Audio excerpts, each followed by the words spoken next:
explaining about in the 31st chapter about how the living entity comes to the womb and how he prays to the Supreme Lord, and then says that, oh, I am in a great difficulty, please take me out of this. And then when the living entity comes out, he forgets all those prayers and continues with the life. So that is described. And then after, in 32nd chapter, there is a description of how one is entangled in the fruitive activities. When the jiva comes out, how he is entangled.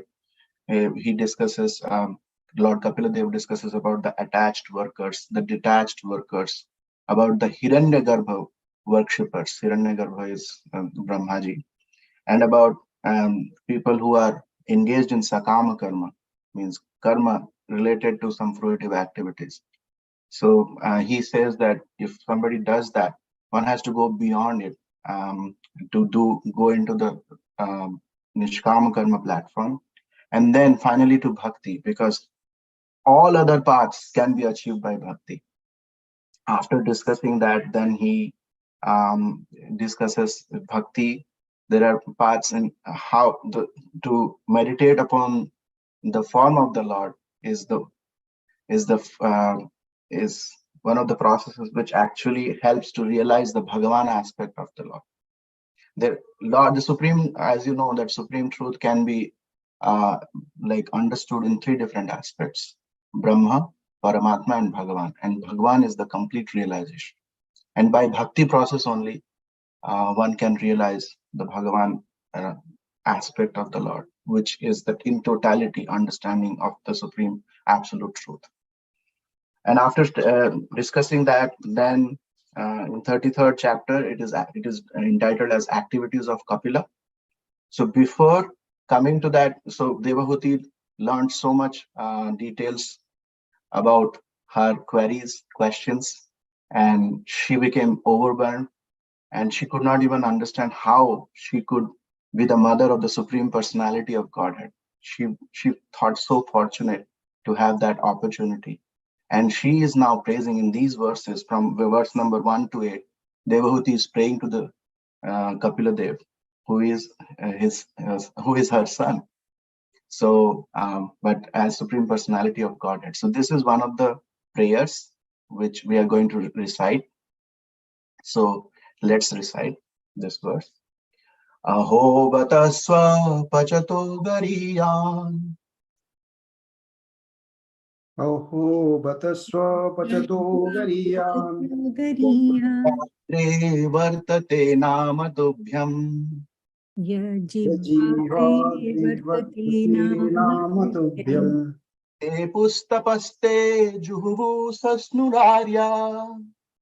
Te pustapaste juhu sasnurarya. Brahmanuchurnama grunamti yete. Brahmanuchurnama grunamti yete. Aho batasva pachato gariyan.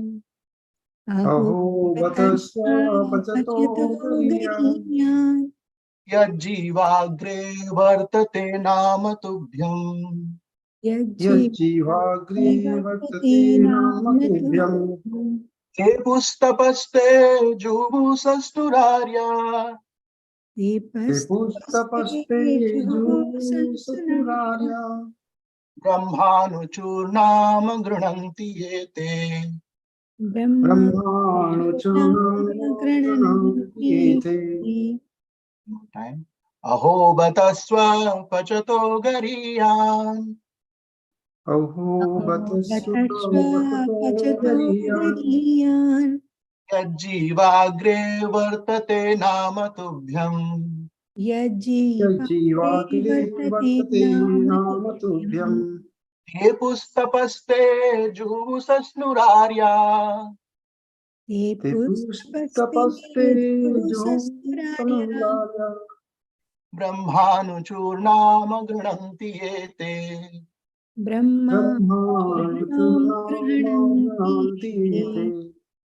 Please recite. Hare Krishna Prabhu, I will try. अहो बतश्व पचतो गरीयान् अहो बतस्व पचतो गरीयान् यजेवाग्रे वर्तते नाम तुभ्यम् यज्जीवाग्रे वर्तते नाम तुभ्यम् ते पुस्तपस्ते जुहुवो सस्नुरार्य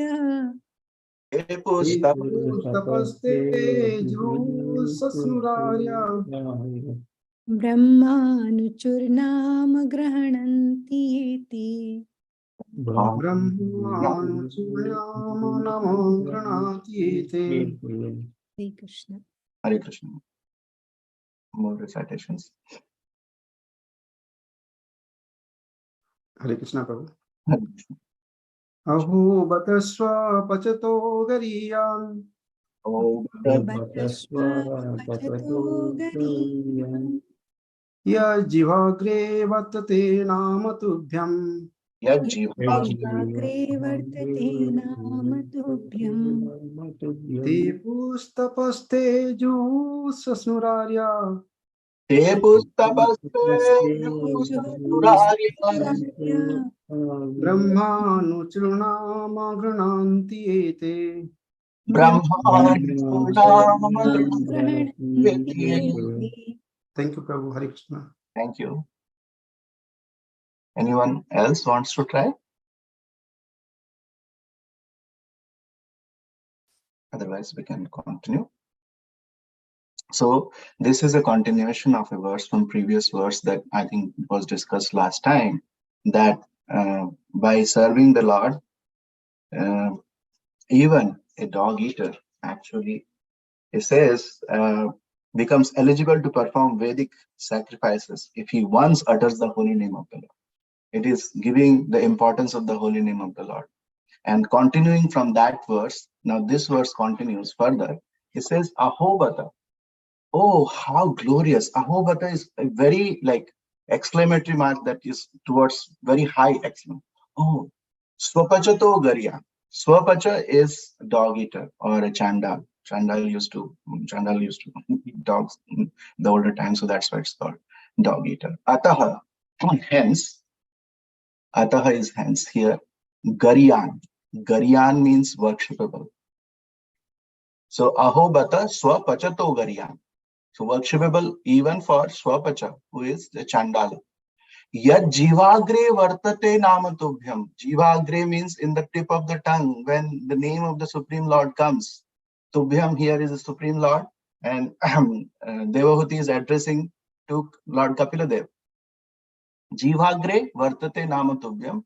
Ahobat Swapachato Garyan. He becomes worshipable.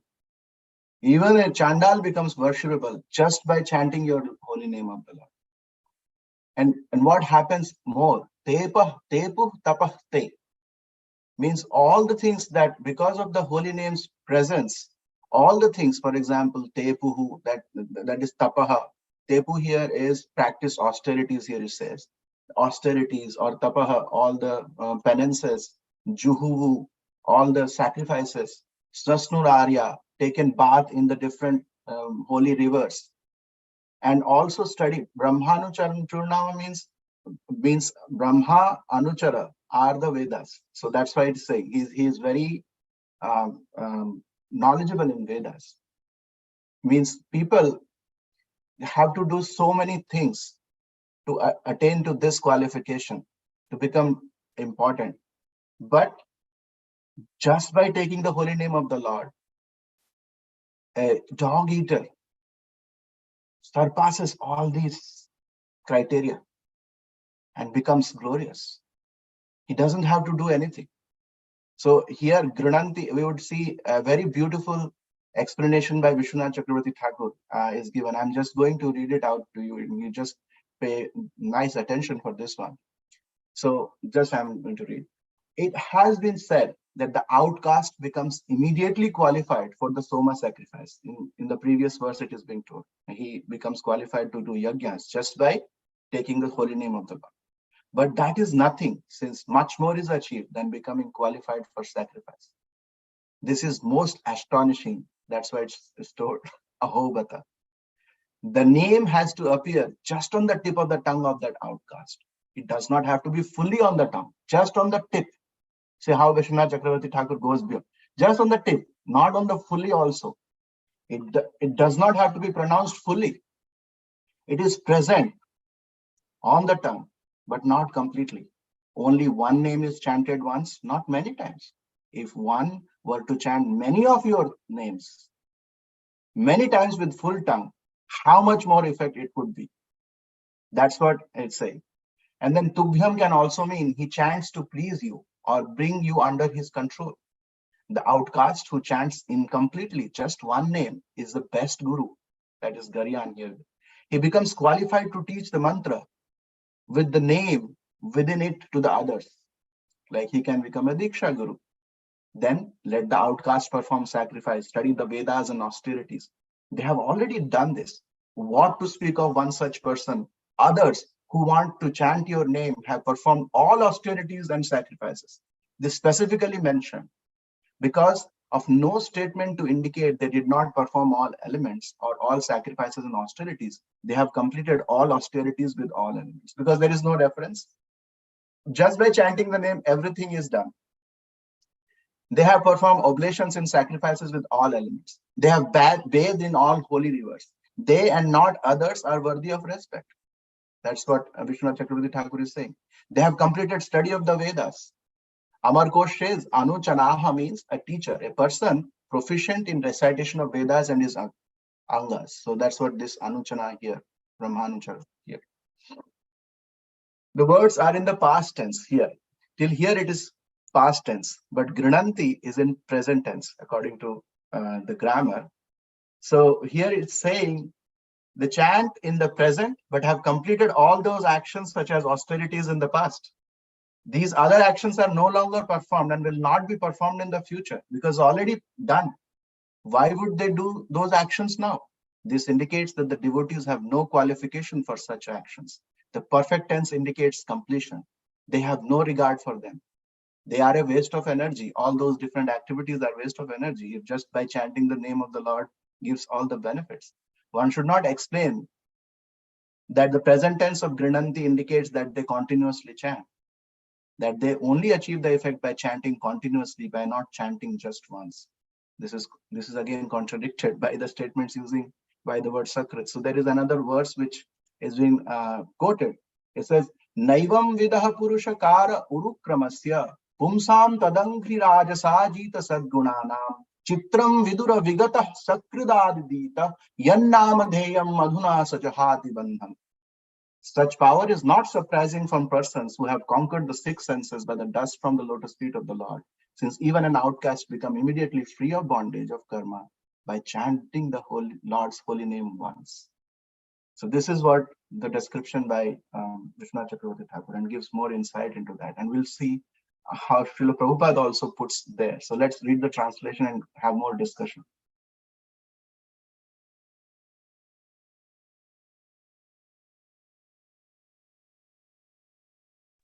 Hare Krishna, Prabhu. Hare Krishna, Prabhu.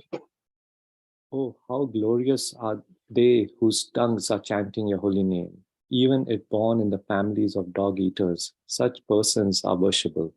Persons who chant the holy name of your Lord, of your Lordship, must have executed all kinds of austerities and fire sacrifices, and achieved all the good manners of the Aryans.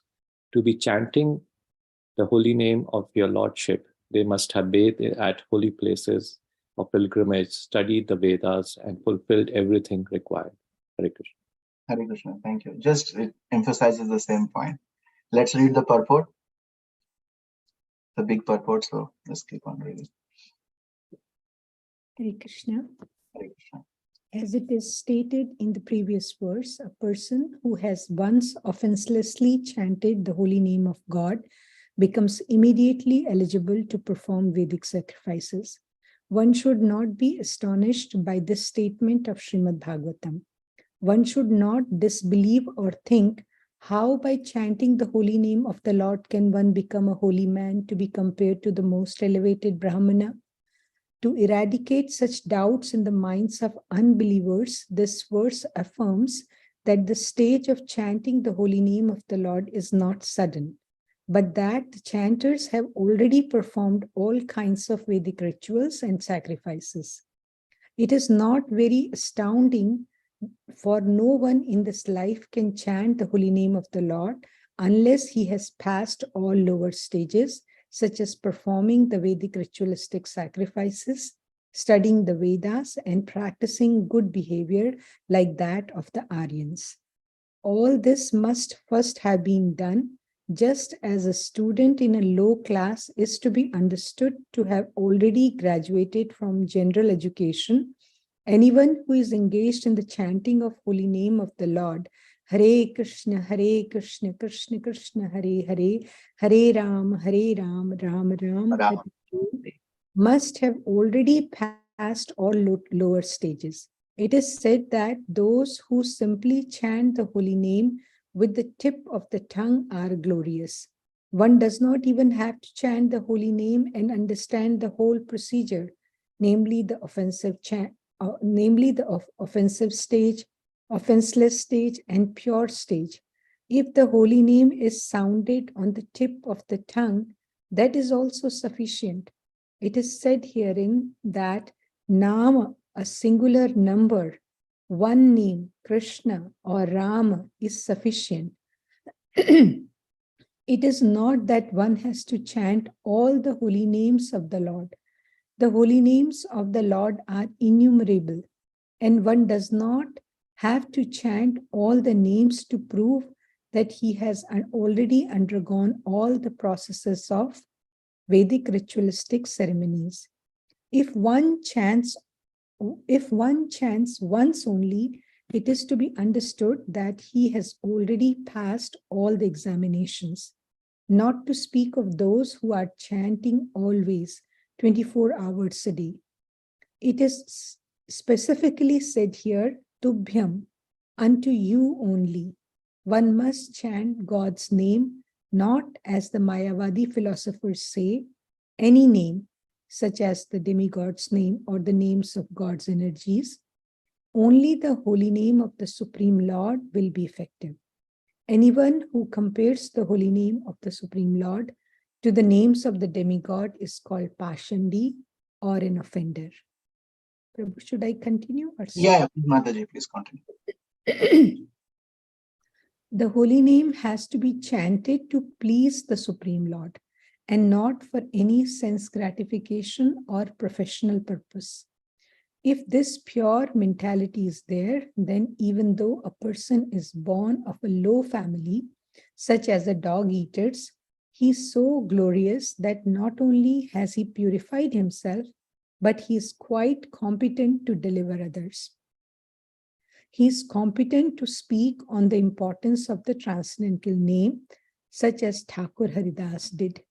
He was apparently born in a family of Mohammedans, but because he was chanting the holy name of the Supreme Lord offenselessly, Lord Chaitanya empowered him to become the authority or acharya of spreading the name. It did not matter that he was born in a family which was not following the Vedic rituals and regulations. Chaitanya Mahaprabhu and Advaita Prabhu accepted him as an authority because he was offenselessly chanting the name of the Lord. Authorities like Advaita Prabhu and Lord Chaitanya immediately accepted that he had already performed all kinds of austerities, studied the Vedas, and performed all sacrifices. That is automatically understood. There is a hereditary class of Brahmanas called the Smartha Brahmanas, however, who are of the opinion that even if such persons who are chanting the holy name of the Lord are accepted as purified, they still have to perform the Vedic rites or await their next birth in a family of Brahmanas so that they can perform the Vedic rituals. But actually, that is not the case. Such a man does not need to wait for the next birth to become purified. He is at once purified. It is understood that he has already performed all sorts of rites. It is the so-called Brahmanas who actually have to undergo different kinds of austerities before reaching that point of purification. Therefore, there are many other Vedic performances which are not described here. All such Vedic rituals have been already performed by the chanters of the holy name. The word Juhuvu means that the chanters of the holy name have already performed all kinds of sacrifices. Sashnuhu means that they have already traveled to all the holy places of pilgrimage and taken part in purificatory activities as those places. Excuse me. They are called Arya because they have already finished all these requirements, and therefore they must be among the Aryans or those who have qualified themselves to become Aryans. Aryan refers to those who are civilized, whose manners are regulated according to the Vedic rituals. Any devotee who is chanting the holy name of the Lord is the best kind of Aryan. Unless one studies the Vedas, one cannot become an Aryan, but it is automatically understood that the chanters have already studied all the Vedic literature. The specific word used here is Anuchu, which means that because they have already completed all those recommended acts, they have become qualified to be spiritual master. Prabhu, should I stop so anyone else would like to read? Yeah, please. Just because we are going over time, that's why I wanted. And if anybody wants to continue, please.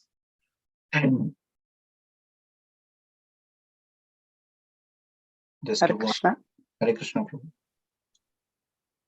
So the very word Grananti, which is used in this verse, means to be already established in the perfectional stage of ritualistic performances. If one is seated on the bench of a high court and is giving judgment on cases, it means that he has already passed all legal exams and is better than those who are engaged in the study of law or those expecting to study law in the future.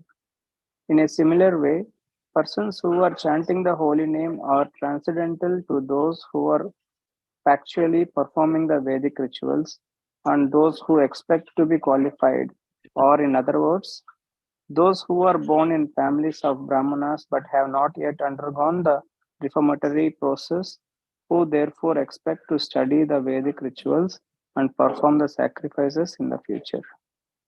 There are many Vedic statements in different places saying that anyone who chants the holy name of the Lord becomes immediately freed from the conditional life, and that anyone who hears the holy name of the Lord, even though born of a family of dog eaters, also becomes liberated from the clutches of material entanglement.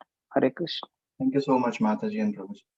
So that is a very beautiful purport given by Srila Prabhupada and Srila Prabhupada ki jai.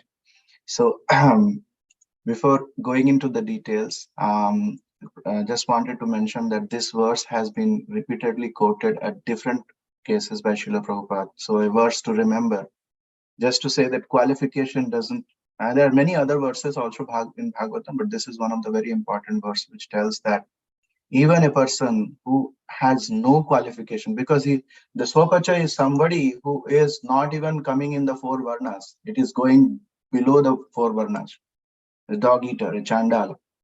But by chanting, he becomes qualified. Imagine what happens if people who are in some varnas, if they chant, what happens to them. So big why that is the case. So here it says, offenselessly, once offenselessly chanted. So that is something very important here. Our chanting goes through the process of offensive to purify, and I think to shadow chanting and then to the purified chanting, as Haridas Thakur mentioned in his description. So, but if one offenselessly chanted, it can purify oneself, and there are many examples given.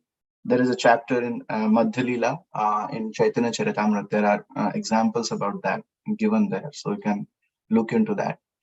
So here, Srila Prabhupada again reiterates the point that one should not be astonished by the statement of Srimad Bhagavatam, because this is what it is. It is very true. Why holy name is very purifying. Just by taking it purifies the person, and so that he can understand what is the all these different things that is being described, like performing austerities, tapaha, going to the holy places. What is the ultimate goal? Ultimate goal is to understand our relationship with the Supreme Lord. If somebody is all by holy name, one can attain the same benefits. So that's how he surpasses all those steps to go directly to the Supreme Lord. And it tells, like, that's why past tense and present tense is very important here. Other things are told in past tense, but Grananti is told in the present tense, saying that all those things are past. Once a person takes the name of the Supreme Lord, all other things are past. He have already passed there. He has to just continuously chant and perfect his life. All these austerities are already performed by him. That's what he says here. And Srila Prabhupada says about chanting the holy names of the Lord. And here he adds that one thing here. It is said here in that a naam, a singular number, one name, Krishna or Rama is sufficient. You can see there are 16 syllables here, and there are many names of the Lord. And this is Mahamantra. But only one name can do that. That is the potency of the name of this Lord. And Prabhupada again reiterates all the time, already passed every examination. Like if somebody is in the High Court judge or that position, he has already passed the examination to come to that High Court judge position, right? So by chanting, one attains that position directly.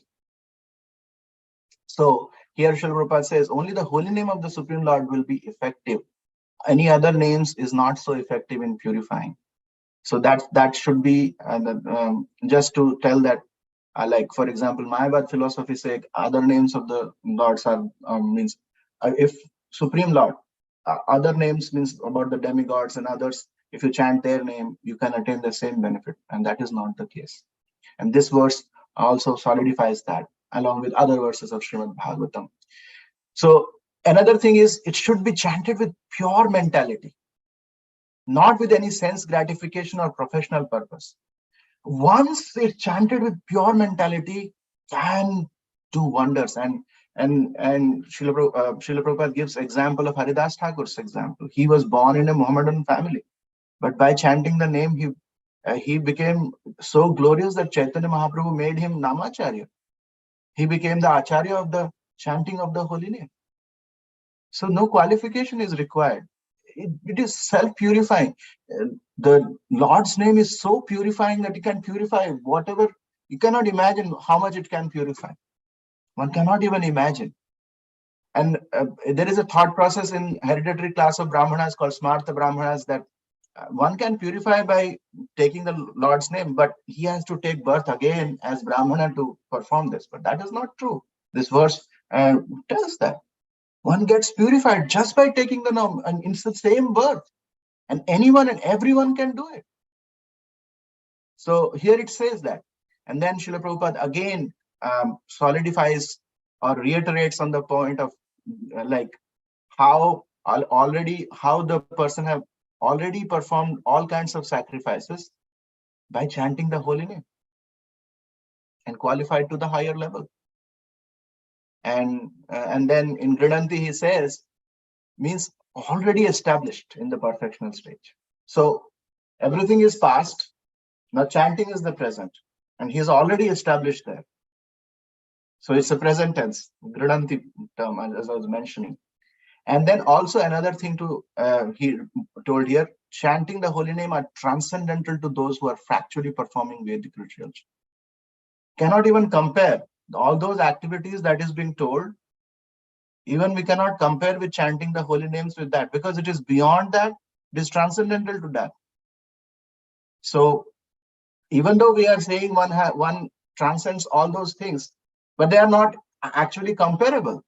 Chanting is beyond everything else, because it is glorifying the Supreme Lord and taking the Lord's name just at the tip of the tongue. What to talk about when one chants totally using his tongue many times continuously.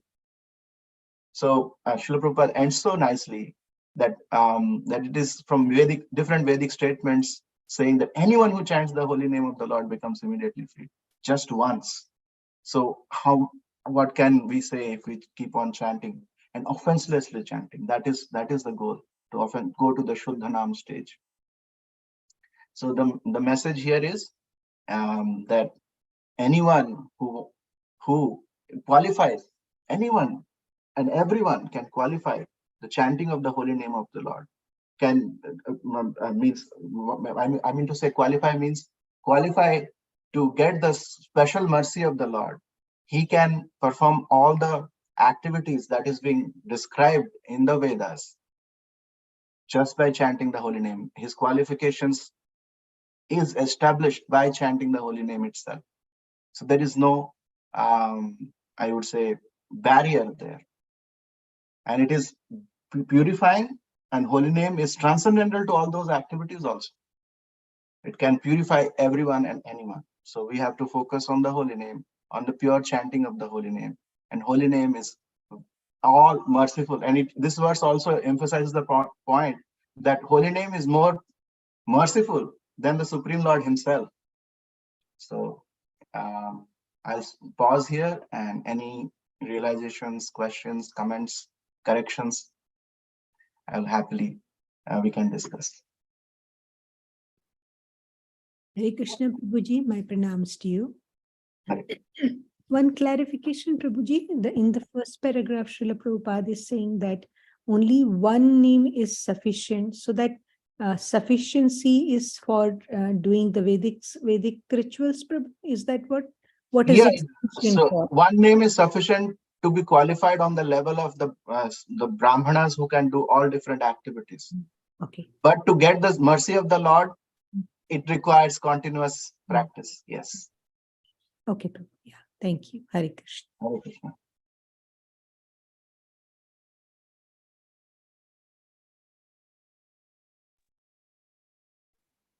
Hare Krishna, Prabhu. Hare My Krishna. pranams to you. Thank you for the katha.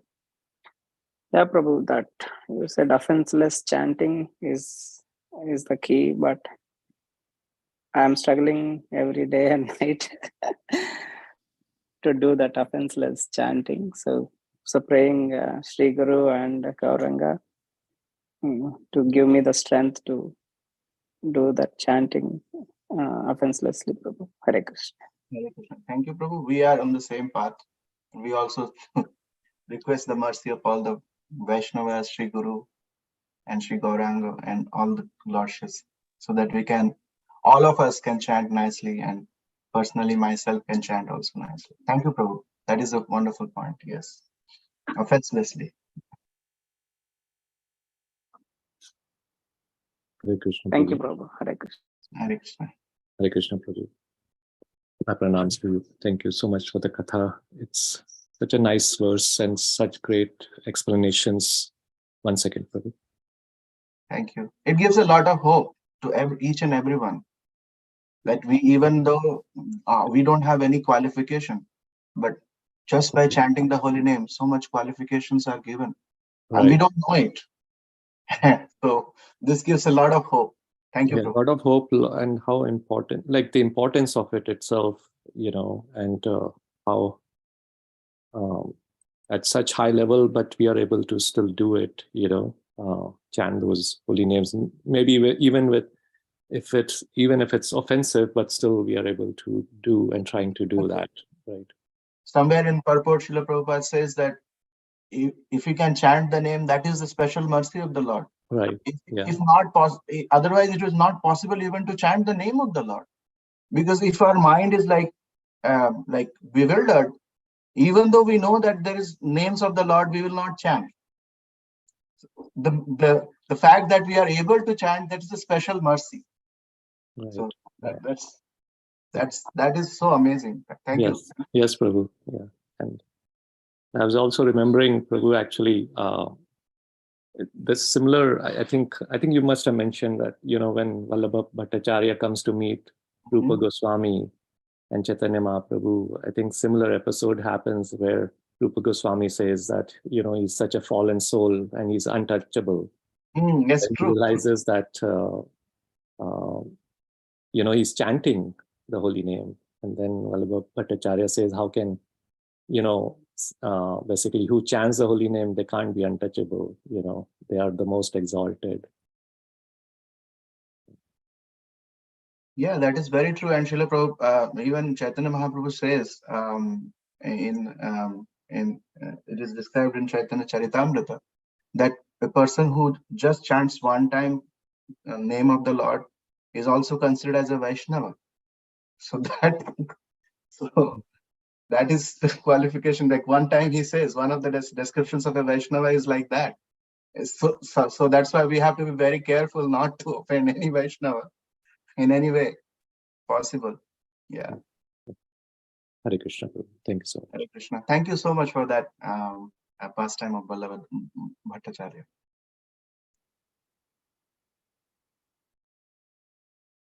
Any other realization points? I know I have gone over time but this is a very beautiful verse. So yeah, and very purifying. Just by talking about the Supreme Lord and in the association of all of you, it's so enlivening, so nice. I'm very, very grateful to all of you. Even though I am having the discussion, I know that every one of you are in the same or higher level of understanding. So I'm very much thankful for your association and seek your blessings and forgiveness for my shortcomings. Any other realization?